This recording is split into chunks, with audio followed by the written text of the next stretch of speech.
Екатерина Воронина, подскажите, пожалуйста, на чем пишете этюды, формат и как крепили? У меня есть поверхность. В 308-м видео, посмотрите, пожалуйста, я подробно объясняю, как самому можно сделать кассетник, какие вообще оборудования я использую для своих выездов.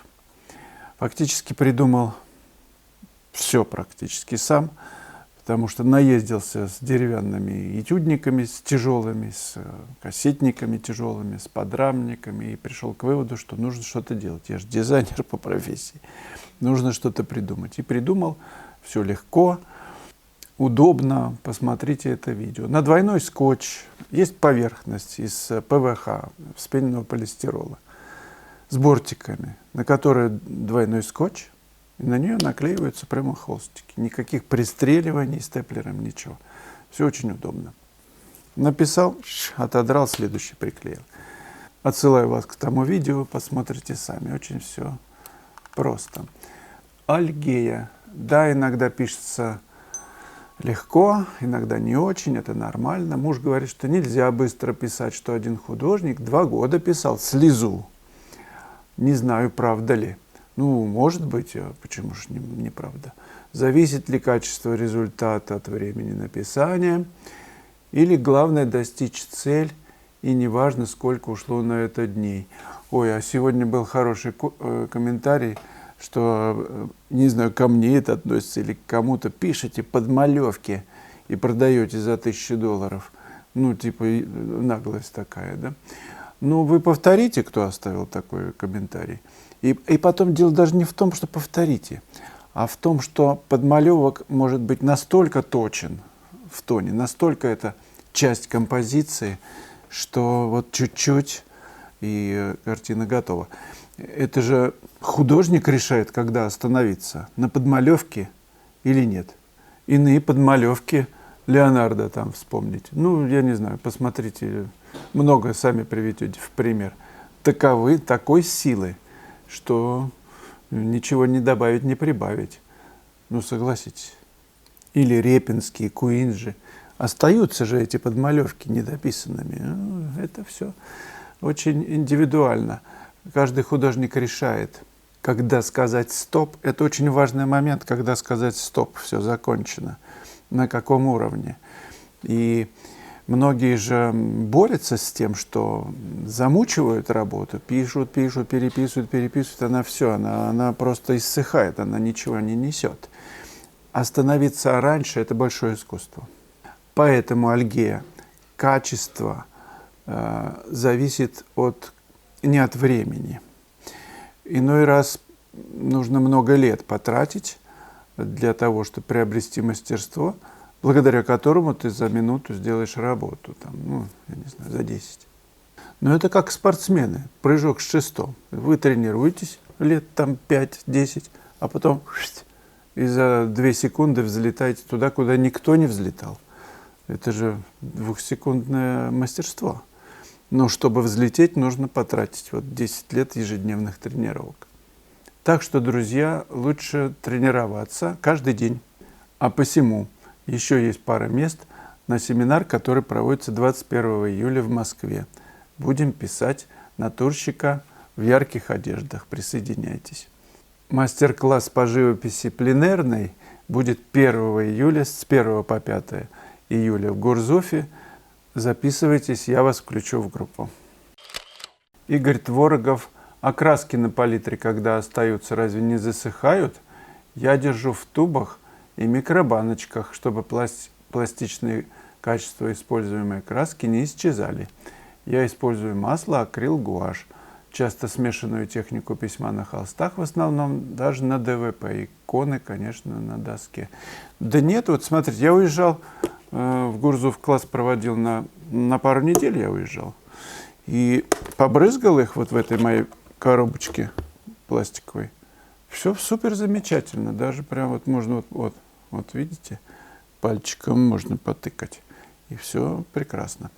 Так что вот это вот Midgello написано, они на Озоне продаются, всяческие вот эти штуки. Но вот такой я прям вот именно такой не нашел. Ну, подобные есть, по крайней мере, для водно-растворимых красок разные есть и для акварели. Так что все в порядке. Ну, сейчас современные краски хорошего качества. Я очень доволен темперой. Мастер-классы и пишу ей с большой радостью. Денис Гусаров, где можно приобрести ваши работы? Да у меня хотя бы, в разных галереях еще есть. Это если вы прям в галерее хотите покупать. Ну, лучше, наверное, со мной связаться, я предлагаю. Пишите на WhatsApp. Работы можно посмотреть на сайте. Сейчас ссылка и в описании к каждому видео www.korolenkov.art. Там 3 вкладки. Галерея работ, все по папкам разобрано. Значит, школа онлайн и ближайшие мастер-классы. Так что заходите, все. Это наша команда, наша площадка для обмена знаниями и умениями. Кстати, телеграм-канал, еще раз напомню. Это группа сообщества, где вы тоже можете выкладывать свои работы и общаться, делать комментарии к другим работам своих коллег. Я выкладываю там свои видео, вы свои работы выкладываете. Давайте общаться и в телеграм-канале.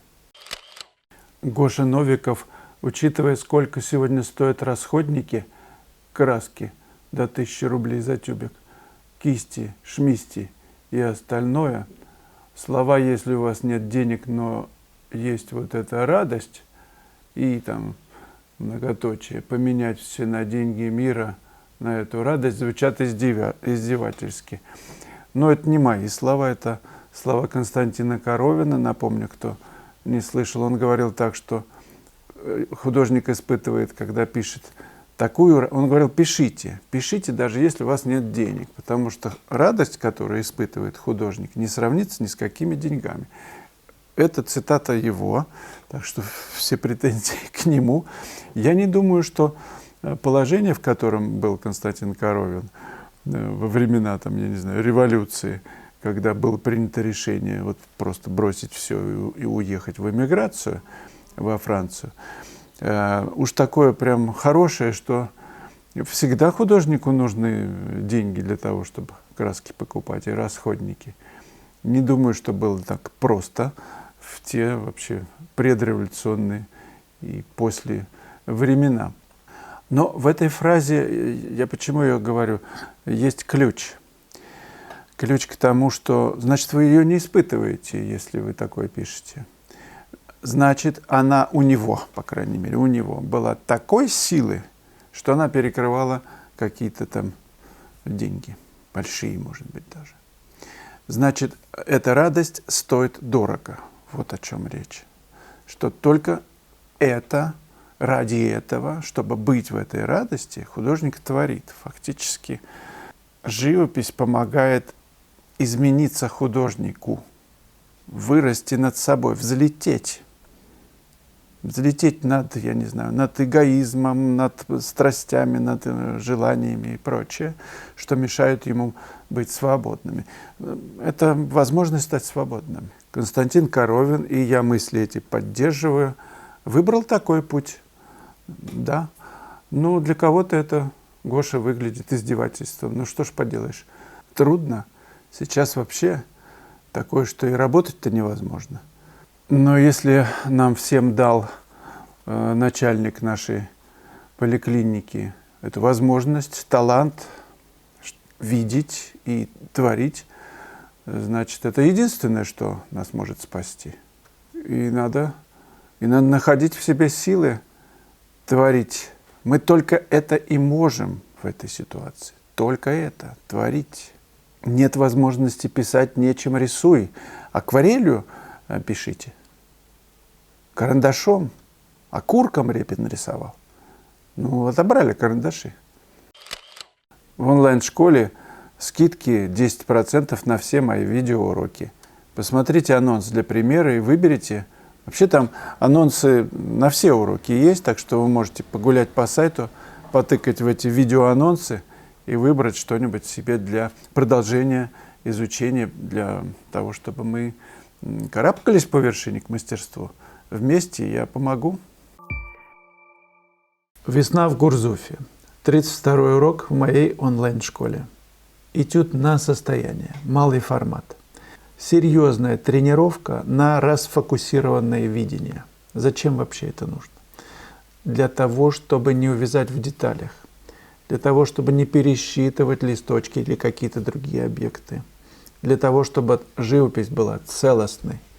Для этого мы берем небольшой формат, 15 на 20, например, можно даже меньше, 13 на 18. И учимся, замечая тонкие нюансы в природе, класть их на холст, класть их или на картон. Причем можно мастихином или большой кисточкой. Размер кисти или мастихина тоже дисциплинирует. Он дает возможность мыслить широко, широкими массами. И тогда мы находим точное сочетание между ними. И этюд начинает работать, звучать. Еще обратите в этом уроке на разные касания инструмента. Это могут быть легкие или сильные, или средние. В зависимости от касания и количества краски на инструменте, кисть или мастихин, зависит эффект. Урок очень важный, посмотрите его и не гонитесь за большими форматами. Их можно сочетать, и большой, средний, да, и обязательно маленький. Такие этюды писать быстро, но ценность их может быть выше, чем у большой работы. 32-й урок «Весна в Гурзуфе». Малый формат.